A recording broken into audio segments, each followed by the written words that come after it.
ამ ზღვას მრავალპიროვნული აშლილობა აქვს. ამჟამად ყველაფერი ძალიან მშვიდად გამოიყურება, მაგრამ გარეგნობამ შეიძლება მოგატყუოთ, რადგან ამ შუადღიდან ჩვეულებრივ შუადღეს დაახლოებით 2-3 საათზე დასავლეთ ხმელთაშუა ზღვის ქარები იწყებენ გაძლიერებას და ეს ტბა შეიძლება ძალიან საშიში გახდეს ყველა იმ ადამიანისთვის, ვინც ზაფხულის არ დადეგებს ატარებს აქ. და სწორედ აქ ჩნდებიან ეს ბიჭები, რადგან ჩვენ აქ ვართ United Hatzolas-ში. ეს არის წყლის სამაშველო გუნდი ტვერიაში და ეს ბიჭები ეხმარებიან სიცოცხლის გადარჩენაში მათ, ვისაც ეს სჭირდება. დღეს ჩვენ მათ შევუერთდებით, რომ ნახოთ როგორ აკეთებენ ამას. გამარჯობა. დიდი მადლობა, რომ დღეს გვასწავლეთ United Hatzolas სამაშველო ნავზე. საოცარია. დღეს რას ვაპირებთ? ზოგჯერ გამოცდილი მოცურავეებიც კი ვერ უმკლავდებიან ამ დინებებს. დინება მათ სიღრმისკენ მიაქვს. ხალხი ამას ვერ აცნობიერებს. ხალხი დილით მოდის აქ, ხედავს ამ ლამაზ მშვიდ ზღვას, შედის წყალში და უცებ ქარი ამოვარდება და ისინი ზღვაში მიხავს. ისინი პანიკაში ვარდებიან და პანიკა ძალიან ცუდია, როცა ზღვაში ხარ. და სწორედ ამისთვის ვართ აქ. და ახლა აგვისტოს შუა რიცხვებია. ძალიან ცხენად ცხელა. და თქვით, რომ ამ ზაფხულებში ბევრი ზარი მიიღეთ. მოგვიტევით ძალიან ძიმე იყო. ანუ ბევრი ადამიანი იყო, ვინც წყლიდან უნდა გამოგვეყვანა.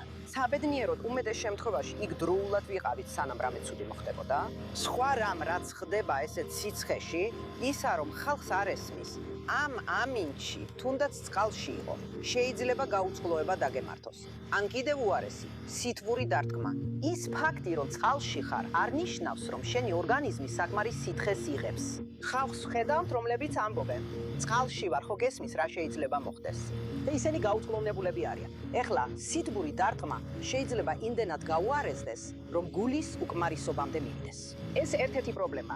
მეორე კი ისაა, რომ ადამიანები დილით ზღვას ხედავენ, სურვა არ იცია და პატარა ტივტივებით ან გასაბერი ნავებით შედიან წყალში. და შემდეგ მოულოდნელად დინებას გააქვს და პანიკაში ვარდებიან. და სწორედ აქ ჩნდებით თქვენ, რა ხდება შემდეგ.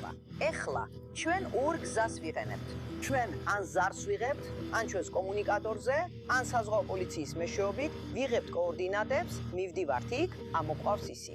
მეორე რამ არის პატრულირება. ჩვენ უბრალოდ პატრულირებთ წინ და უკან, ვაგვირდებით წყალს, ვამოწმებთ ყველაფერს და მართლაც იმ ნაშუადღეს ზარი შემოდის. გასაბერი ნავი და სერფერი დინებამ ტბის შუაგულში გაიტანა. ცოტა ხანში იგივე დაემართა ამ კაცსაც. საბედნიეროდ გაერთიანებული Hatzolas გუნდი იქაა, რომ უსაფრთხოდ გამოიყვანოს იგი. კაპიტანი ოსი მსგავს სიტუაციებს ბევრჯერ შეხვედრია, ვიდრე გახსენება სურს. მე მართავ ნავს და მგონია, რომ წყალში თავი მოჩანს. ეკიპაჟის ერთ-ერთ წევრს ვთხოვე, აიღე დურბინდი და შეხედე, მივუახლოვი. ეს ის კაცია წყალში. წყალში თავს ძლივს ირჩენს. კითხეთ, უნდოდა თუ არა ნავში ასვლა. თავი დაგვიქნია, ლაპარაკი არ შეუძლია. ნავში ავიყვანეთ, ძალიან დაღლილია. ის იმდენად დაღლილია, რომ სიტყვასაც ვერ ამბობს. ის ასევე გაუწყლოვნებულია. ამიტომ გაუწყლოვნებას უმნებას უმკურნალებთ, ვამშვიდებთ მას. და ის ამბობს, მე მოცურავე ვარ. მე იმდენჯერ გადავიარე კიმიერის არხი. მე გავიარე კიმიერის არხი. დილით აქ ცურავდი და უცებ ვეღარ დავბრუნდი ნაპირზე. ამიტომ მოგვიწია მისი გაუწყლოების მკურნალობა. დავწმუნდით, რომ სხვა მხრივაც კარგად იყო და ასევე მისი უხერხულობაც უნდა გაგვენელებინა. და ეს ერთადერთი მაგალითი არ არის. ვითხრეს, რომ ჯგუფი ნიჩბებიან ნავში დინებას მიჰქონდა. და იმ პატარა ნავში ზის 24 წლის ქალი. და 4 ბავშვი, 1, 2, 4 და 7 წლის. როგორ ჩავეტევი იმ ნავში არ ვიცი.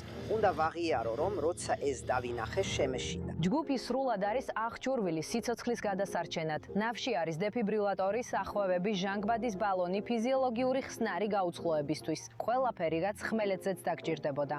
რადგან არ აქვს მნიშვნელობა რა სიტუაცია, გადაუდებელი დახმარების ჯგუფი აქ არის, რომ ეს ამბავი საერთოდ არ მოხდეს. ხმელეთზე ყოველთვის მას შემდეგ მივდივართ, რაც რაღაც ცუდი უკვე მოხდა ან ხდება. ვიღაცას გულის შეტევა აქვს, ვიღაც ავარიაში მოყვა, ვიღაც კიბეზე დაეცა. ზღვაზე კი იქ ვართ, რომ ეს ყველაფერი არ მოხდეს. იქ ვართ, რომ ადამიანებს რამე რო არ დაემართოთ, მანამდე მივუსწროთ. რადგან როგორც კი წყალზე რამე ხდება, მათი ამოყვანა ბევრად უფრო რთული ხდება. ამ ეტაპზე ეს წყალზე მომუშავა გუნდი ერთადერთი United Hatzolas ნავია ისრაელში, მაგრამ მათი ამბიციები ამით არ სრულდება. ოცნებაა, რომ ოკეანეზე გავიდნენ, სადაც დახრჩობა ბევრად უფრო ხშირია. კაპიტანი ოსიკი ამით საყვარელი ხალხის დახმარების კიდევ ერთ შესაძლებლობას მიიღებს. ვიღაცას პანიკური შეტევის დროს დაეხმარო, წყლიდან გამოიყვანო, სასტრაფოში დაეხმარო, ხელი ჩახკიდო მაშინ, როცა ეს ჭირდება. ეს ყველაფრის ნაწილია. უნდა ვაღიარო, რომ ეს დამოკიდებულებას იწვევს. ანუ, ვის ჭირდება ნარკოტიკები ან ალკოჰოლი. თუ ვიღაცას სიცოცხლეს გადაარჩენ, 2 დღე ხარ ეიფორიაში. სერიოზულად ვამბობ. და აქ ხალხის წყლიდან გამოყვანა რეალურად სიცოცხლის გადარჩენა.